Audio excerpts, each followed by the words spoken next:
चलते हैं अगले टॉपिक तरफ। Power system reliability and generation model. जब हमने पढ़ा कि जनरेशन मॉडल्स के बारे में हम पढ़ेंगे इसमें, और पावर सिस्टम रिलायबिलिटी के बारे में पढ़ेंगे, क्योंकि इसी से हमें जनरेशन मॉडल मिलेगा। हमने अभी तक हमको जनरेशन प्लानिंग के ऑब्जेक्टिव पढ़े, हमने रिसोर्स प्लानिंग पढ़ी, हमने जनरेशन रिसोर्सेज पढ़े। अब हम आज जो पढ़ रहे हैं वो पावर सिस्टम रिलायबिलिटी पढ़ रहे हैं और जनरेशन मॉडल पढ़ रहे हैं, क्योंकि ये बेस है हमारा। लोड फोरकास्टिंग से लेके हम पूरी प्लानिंग का बेस है, ठीक है। इस पर न्यूमेरिकल भी आएंगे, ढंग से समझिएगा। यूनिट क्या होती है? वो कंपोनेंट से मिलके जो बनती है नॉर्मली। जनरेटिंग यूनिट में जैसे हम बात करें थर्मल प्लांट की बात करें, स्टीम टरबाइन यूनिट की बात करें, हम कोल पावर प्लांट की बात करें, तो इनमें बहुत सारे कंपोनेंट लगे होते हैं, उनको हम कहते हैं यूनिट। कंपोनेंट क्या होते हैं? नॉर्मली डेफिनेटिव बात है, कंपोनेंट वो होते हैं जो मेजर ऑपरेटिंग फंक्शन करते हैं। वो डिवाइसेज जो फंक्शन करती है, जैसे स्विच गियर हो गए, ट्रांसफार्मर हो गए, सर्किट ब्रेकर हो गए, आइसोलेटर हो गए, रजिस्टर हो गए, इंडक्टर हो गए, ये सारी चीज़ें काम आती हैं आपके कहीं ना कहीं पावर सिस्टम में। और कंपोनेंट को हमने दो तरीके से क्लासिफाई करा, नॉन रिपेरेबल और रिपेरेबल। यूनिट्स एंड कंपोनेंट दो स्टेट में रहते हैं, ध्यान रखिएगा, एक अप स्टेट और एक डाउन स्टेट। अप स्टेट का मतलब यूनिट आपकी काम कर रही है, और डाउन स्टेट मतलब यूनिट आपकी काम नहीं कर रही है, वो डाउन हो गई है, ठीक है। तो अगर आपका आउटेज होता है, मतलब यूनिट आपकी काम नहीं कर रही है, तो वो दो तरीके का होता है, एक फोर्स्ड आउटेज और एक शेड्यूल्ड आउटेज। फोर्स्ड आउटेज वो है जो सडन हो गया, किसी कंपोनेंट के खराब होने की वजह से या किसी फैक्टर की वजह से हमारा फोर्स आउटेज हो गया। Just like lack of availability of resources की वजह से हमारी यूनिट ठप पड़ गई, कोई कंपोनेंट हमारा शॉर्ट सर्किट हो गया, कोई ट्रांसफार्मर हमारा खराब हो गया, कुछ भी चीज़ है कंपोनेंट में खराबी आ गई है, कुछ भी चीज़ है जो हमारे सोर्स बन सकती है force outage, it is sudden, ठीक है। अब ये तीन तरह के होते हैं, ट्रांजिएंट, परमानेंट और टेम्परेरी। ट्रांजिएंट आउटेज क्या होता है? कभी कभी क्या होता है, जब हम यूनिट में कनेक्शन बनाते हैं, लोड को हम सप्लाई देते हैं, तो एक तरह से ट्रांजिएंट के तौर पे थोड़ी देर के लिए फेलियर रेट आ जाती है कि वो ऑन होने में फेल हो जाती है। फिर थोड़ी देर बाद हम वापस ट्राई करते हैं उसको ऑन करने की, फिर फेल हो गई, फिर थोड़ी देर बाद हम ट्राई करते हैं उसको ऑन होने की, अब क्या ऑन हो जाती है। तो that is called transient force outage. एक होता है परमानेंट फोर्स आउटेज कि आपकी यूनिट पूरी बंदी हो चुकी है परमानेंटली, अब वो पावर नहीं देगी लोड को, तो that is called force outage permanently. फिर आता है temporary force outage. Temporary force outage मतलब यूनिट कुछ दिनों के लिए खराब हुई, रिपेयर करा हमने उसको, वापस सही हो गई, तो that is called temporary force outage. एक होता है शेड्यूल्ड, जब हम मेंटेनेंस करते हैं, जैसे कि आपने कभी देखा होगा बिजली के घर में आपको सुनाई देता है कि आज 2 घंटे के लिए बिजली नहीं आएगी, मेंटेनेंस का काम चल रहा है, तो that is called scheduled outage, ठीक है। शेड्यूल्ड आउटेज में हम देखते हैं कि प्लान्ड आउटेज जो है हमारा, नॉर्मली प्लान्ड होता है ये पूरा का पूरा आउटेज, ठीक है। हम मानते हैं कि मान लो सर्विस टाइम जो है हमारा, मतलब in service time TU1, TU2, TU3, TU4 4 service time ले रखे हमने। ऐसे डाउन टाइम हमने ले रखा TD1, TD2, TD3, ये एक यूनिट के लिए बात कर रहे हैं, ठीक है। तो TU1, TU2, TU3, TU4 ये अप टाइम था, और down time TD1, TD2, TD3 था। अब बात करें अगर हम टोटल निकालें जैसे पूरे दिन का निकालें, तो M टाइम के लिए तो यूनिट हमारी जो है वो अप रही, और R टाइम के लिए हमारी यूनिट डाउन रही, ठीक है। तो अगर टोटल टाइम निकालें T, तो अब हम बात करते हैं किसकी? मीन सर्विस टाइम की। मीन सर्विस टाइम का मतलब है I = 1 to N, मतलब कितनी बार आउटेज हुआ था, उसके ऊपर है कि N बार आउटेज हुआ था, तो यूनिट N बार में कितनी बार तो अप रही, उसका टोटल टाइम निकालो, और कितनी बार वो अप रही है, कितने टाइम्स आउटेज हुआ था, वो डिवाइड कर दो, M आ जाएगा। ऐसे हम बात करें mean repair time. Mean repair time का मतलब है कितनी बार आपका आउटेज हुआ, वो तो ND हो गया, और TDI क्या है आपका, कितने टाइम के लिए आपकी यूनिट डाउन रही, that is called mean repair time. Repair time वो टाइम है डाउन होने के बाद वो अप हो रही है, ठीक है, वो टाइम। अब आता है R क्या है हमारा, 1/μ, that is called repair rate. और लैम्डा क्या है हमारा, फेलियर रेट, ठीक है, कि यूनिट इन सर्विस से किस रेट से आउट हो रही है, दैट इज कॉल्ड लैम्डा, ठीक है। T बराबर होता है M+R।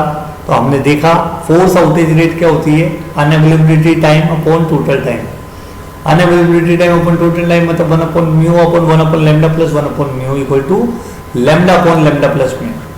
ठीक है, अगर हम बात करें अवेलेबिलिटी रेट की बात करें तो अवेलेबिलिटी रेट क्या होती है हमारी, available time upon total time. Available time हमारा m था तो 1 upon lambda upon 1 upon lambda plus 1 upon mu equal to mu upon lambda plus mu हो गया।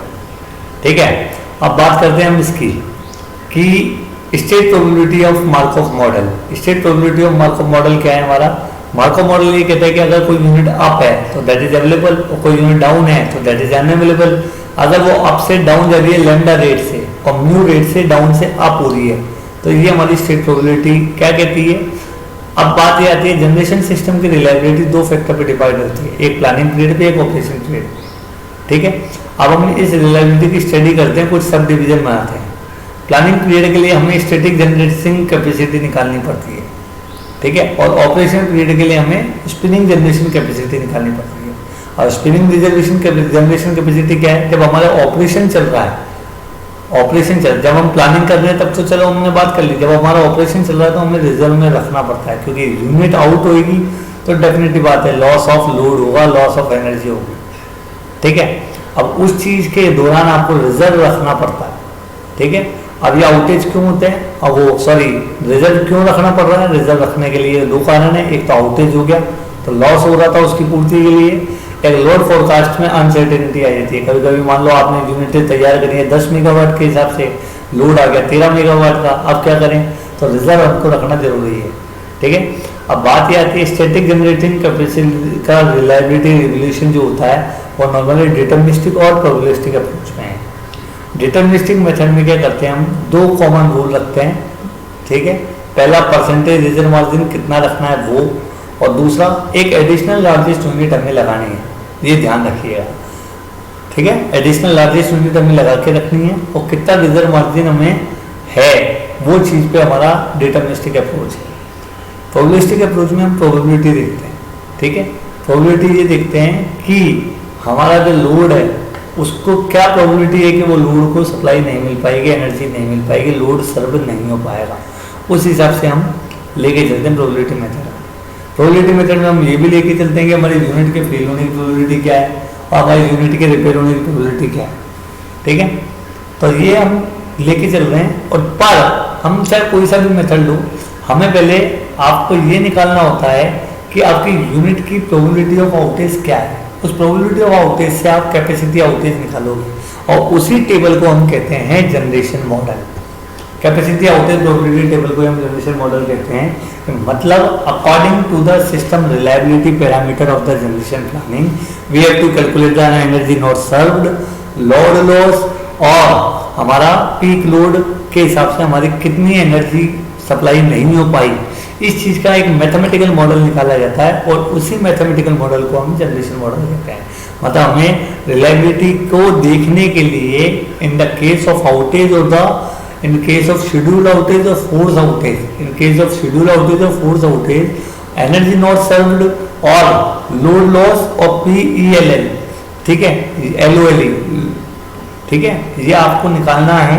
तो इसको पैरामीटर को निकालने के लिए मैथमेटिकल मॉडल जो है वो हमारा जनरेशन मॉडल है।